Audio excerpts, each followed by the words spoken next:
Hey Murat, you're Mayor. Time to start. Oh yeah. I'm back. Oh, I'm sorry. I'm sorry. Um, Hello, Marta. Welcome to the show. Hi.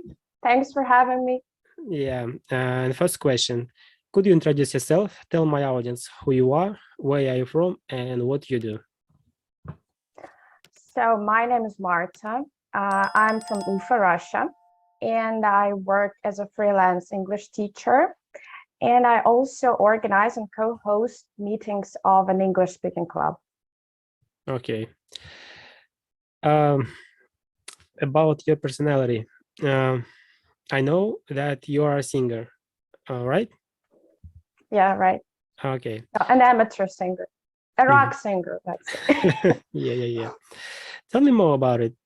How did you know that music is an integral part of your life, and when did you know it? Oh, so ever since I can remember, I've always loved music. Music, like certain songs, certain pieces of music, they have always stirred such powerful emotions within me. And it's priceless. It's very rare. They could make me cry, they could make me happy, and I really appreciate it. And so very early on, I started singing. When I was a child, I learned to play the piano. When I was a teenager, I learned to play the guitar. But instruments are very difficult to master. So I still play. I kind of quit both, but I still play for myself. I make sure that nobody's in the room at the moment because it's kind of hard to listen to when I play. I mean, so I ended up just singing in a rock band. And what did it happen? When? Yeah. Oh, so my band was formed, I believe, maybe 7 years ago, about seven Cool. years ago. Cool. Okay, next question. You sing not only in Russian, right? I almost never sing in Russian. Okay. How do you sing song in English? Who compose and who create lyrics? And yeah. So I believe, I'm not even sure that I can sing in Russian because I think it's a different skill. Because English and Russian, they have like the pronunciation is so different, the sounds are so different that I believe that it's a different skill to sing in English rather than to sing in Russian. As for who writes the lyrics, usually it's me. Um, and well, sometimes our guitarist, he's a very, very talented composer. He writes the music mostly. I contribute a little bit to the musical part of it, but he is the boss.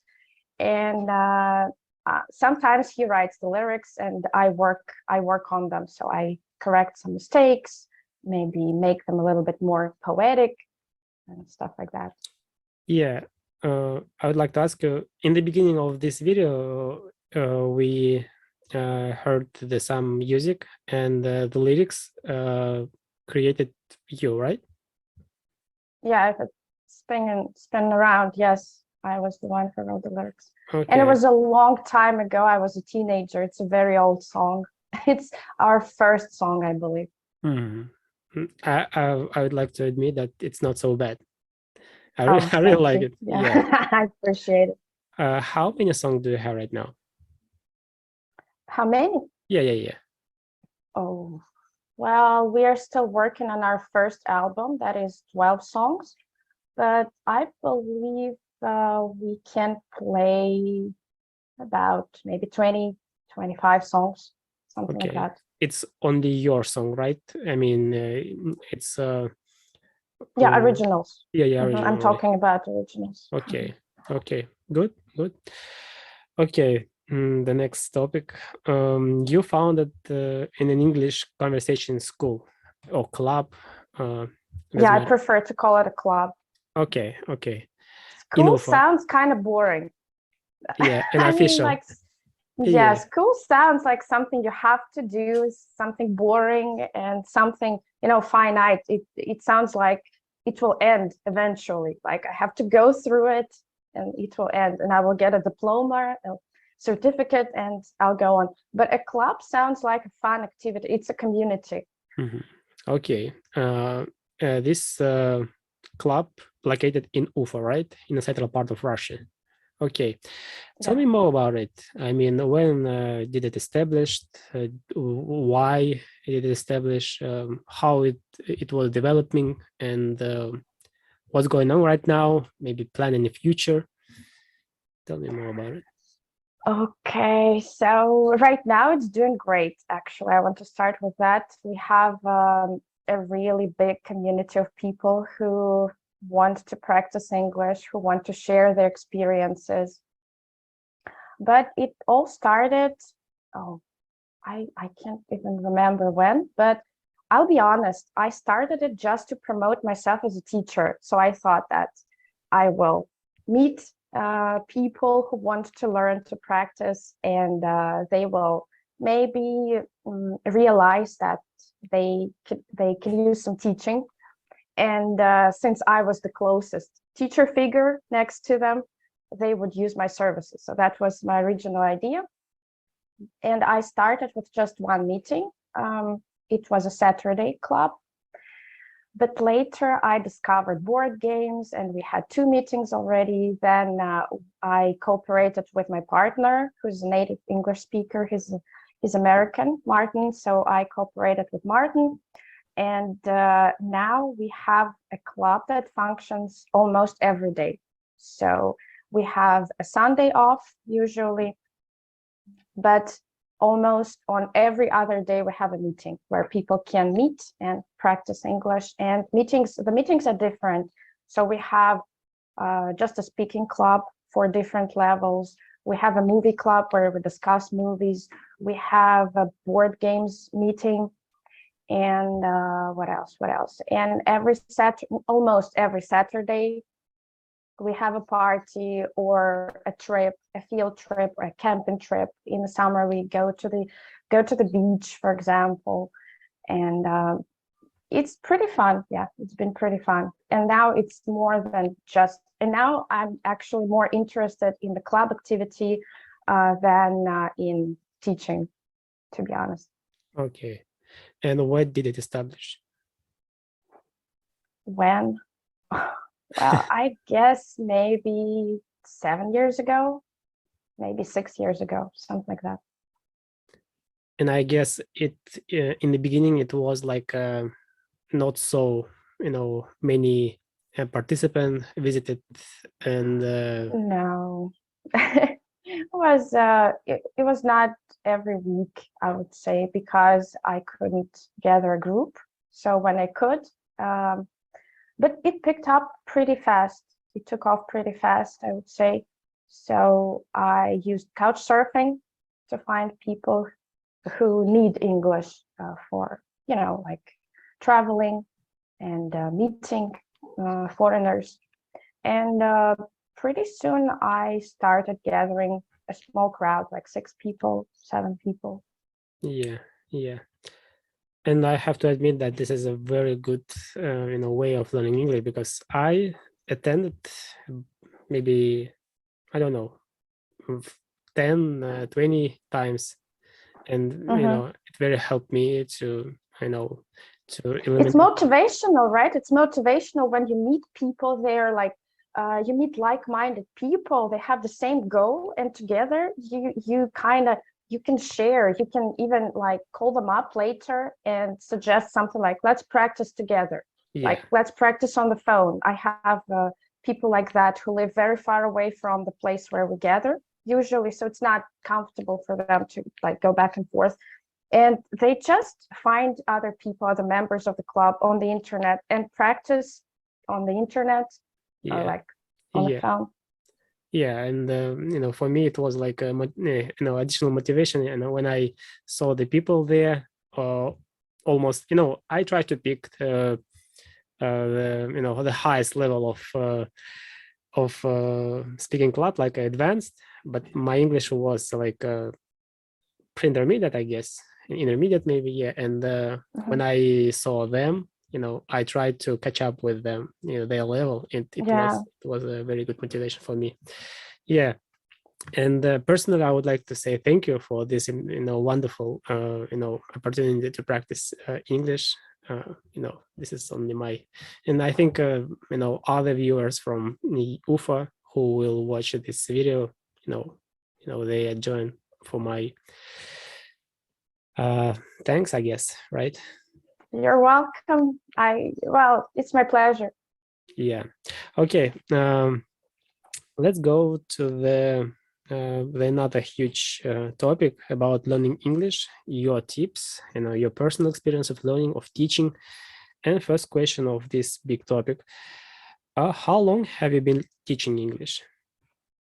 I've been teaching English for about 8 years now.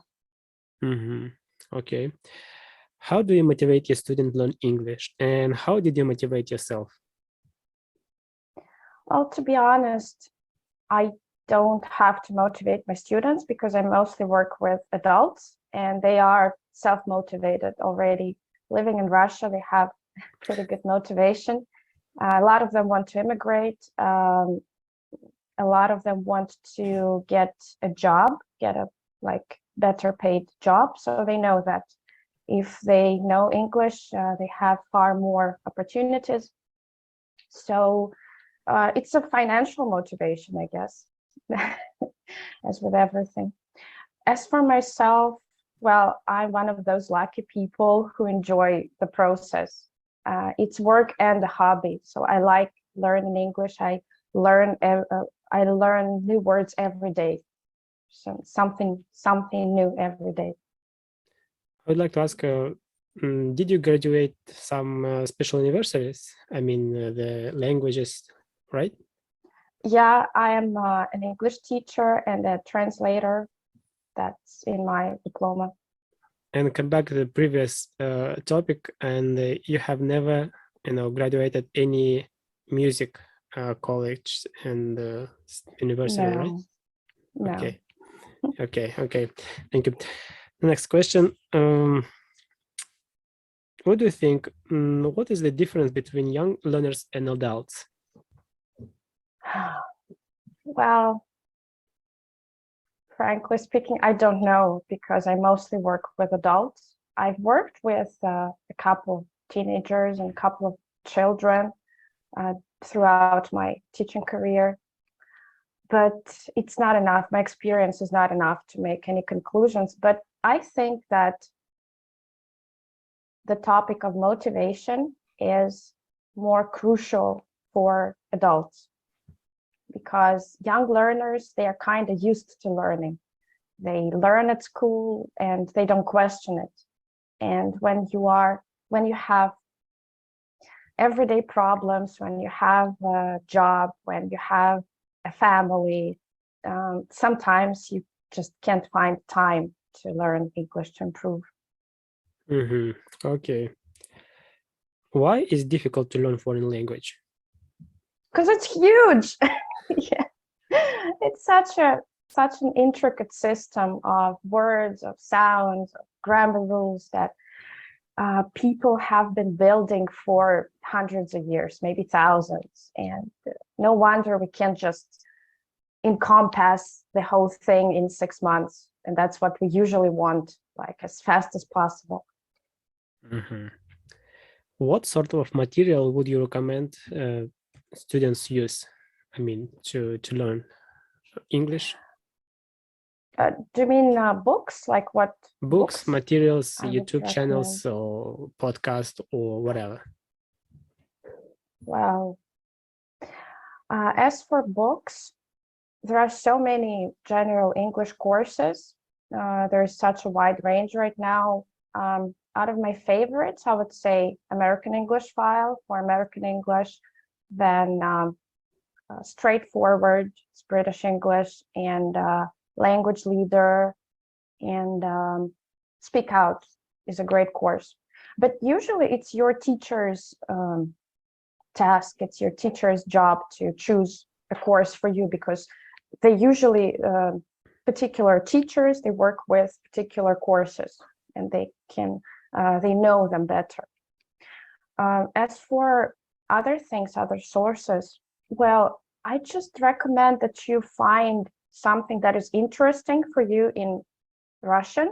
For example, you like reading books, just read them in English. You like politics, watch the news in English or read the news in English. You like podcasts, just find some podcasts. As for me, I like, Joe Rogan. It's very interesting to watch how he interviews people. And there are many podcasts that I listen to, like Rubin Report, like Louder with Crowder, and others. Okay, got it. Grammar or vocabulary, which one is important and why? Which one is more important? Yeah. It's a tough one. Well, both are important, obviously, but I would say that at different stages of learning, one can be more important than the other. And it depends on the skill that you're mastering. So, for example, if you want to improve your reading skills or your comprehension skills, so your understanding of other people, vocabulary is more important. But when you are improving your speaking skills, grammar is paramount, because it's like the underlying structure of language, and that's how you build your sentences. And vocabulary is like building blocks. Okay, but in general, it's like a 50-50. It's very difficult to say. It depends on your goals. Okay. If your goal is to speak, both are important. Okay. How can learners improve their grammar and vocabulary? Well, grammar, there are a lot of books that you can read, or like sources on the internet that you can use to improve your grammar, to learn something new. And then, of course, you name a couple of them. The books? Yeah, books or sources. Well, the most popular ones, I think, are Murphy, and there is another one that I love. It's huge. It has everything. It's called Azer and Hagen course, grammar course. General, I forgot the name of the course, but it's Azer Hagen. The authors are. We will find a little bit later. I'll put when I will edit this video. And as for the internet, well, if I have a grammar question, I usually just type in the question. For example, I don't know, like present perfect continuous grammar, something like that, English grammar. And I read forums and stuff like that. What about vocabulary? As for vocab, well, there are two main ways of enlarging your vocabulary. That's reading and listening.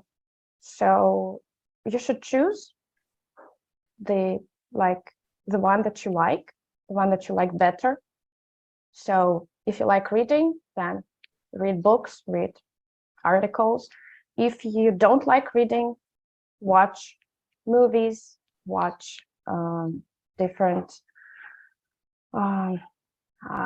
different videos. There are so many videos on YouTube. Just watch pretty much something that you are interested in. With the subtitles, without? Depends on your level. If you can't single out words, then with subtitles. So watch with subtitles, pay attention to the words, make sure you understand everything, every word, then watch again without subtitles, just to recognize this. Okay. How can learners improve their speaking abilities? Practice. Just use every opportunity to speak English. Be proactive. Don't shy away. That's it. That's it. Yes. but Yes, maybe just some practice. precise suggestion, like okay, just speaking with yourself in front of a mirror, or I Mhm. don't know how it works. Maybe you Well, if personally. there's no other way, I guess you have to. But well, um, you mean like how you can find somebody to practice with? Yeah, just speaking, it's like a general without any concretization, but maybe like as personal for me, I have vlogs, and I practice like this to repeat some what I observe. Maybe it doesn't work for others.Maybe they need, okay, in front of people or in front of a mirror and something like that. Your suggestion.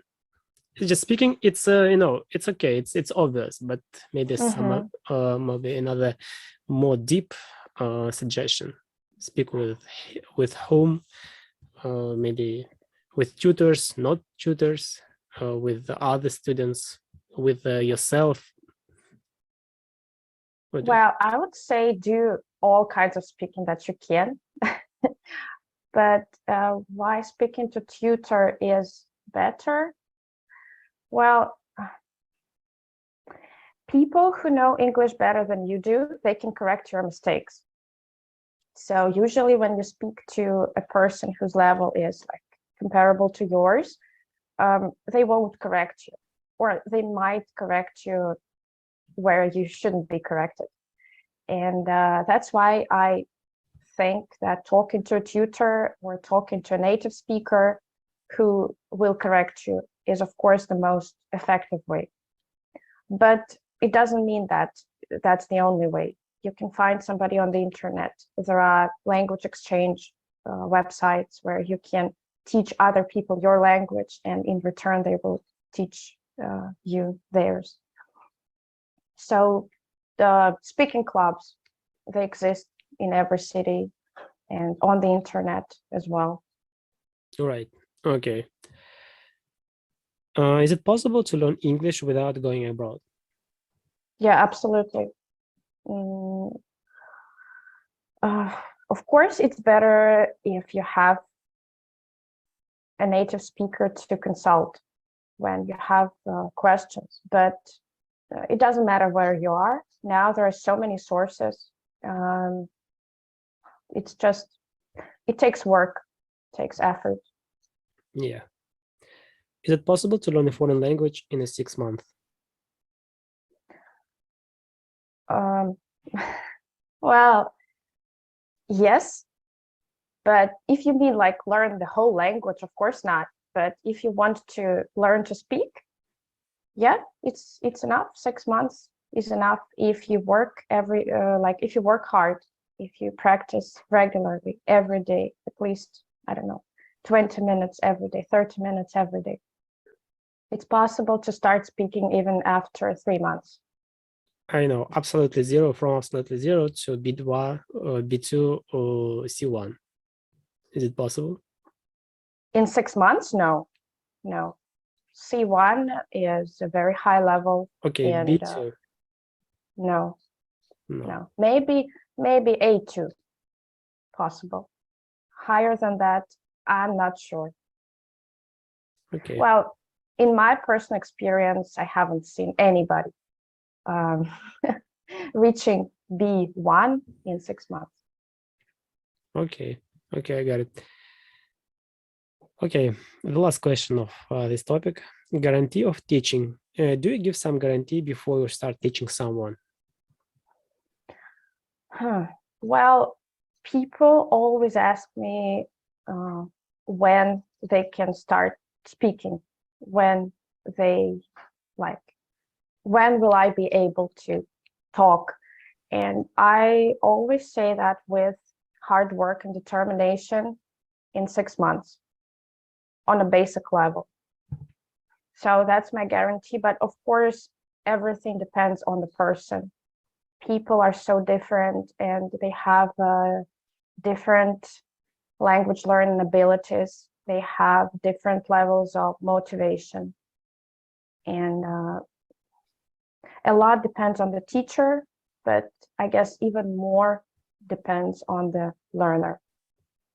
Okay, let's try to count the percentage of between effort from teacher and students. It will be like a 50-50. Oh God, I've In never general. done that. Yeah. In general. General, I guess something like that. Something like that. Okay. So the teacher is a person who directs you, who shows you where to go. Who guide you, right? Yeah, and but mostly that's your effort that counts. That's your work that counts. And does it mean it's the effort from students? It's much more. I mean, from percentage like 60, again 40, right? No. Wow. By and large, I would say 50-50 Okay. still. Okay. In general. Okay. It was the last question. At the end of the video, I would like to say that you are a great teacher because Thank you. I tested by myself when, maybe 4 months ago, right? I hired you as a teacher and we practiced a lot with each other. I mean, I practiced and So not a lot, but regularly. yeah. And you helped me. Yeah. And would you like to add at the end of the video? Would you like to add something at the end of the video? Well, I would like to invite all people who want to practice English and who live in Ufa to the club. It's a really cool place, and you can practice English almost every day, nearly every day. And I hope that you will end the link in the description, of course. right? Sure. Yeah, thank you. So we haven't done any online sessions so far, but maybe in the future we will. And so other people from other places will be able to take part in those. But from other so countries far, as well, right? I think so. Yeah, there are no limits. Okay. Yeah. Online. And the last question I'd like to ask you about your teaching. If someone decided to hire you as a teacher, would you, do you have a time? Well, we can talk about it. Yeah, contact me. Oh yeah. I think I will we'll figure something out. Yeah. I'll put the link about you. Thank you. Okay. Thank you for this wonderful conversation. Thank you for accepting. Thank you. I had fun. Okay. Bye-bye. Okay. Goodbye.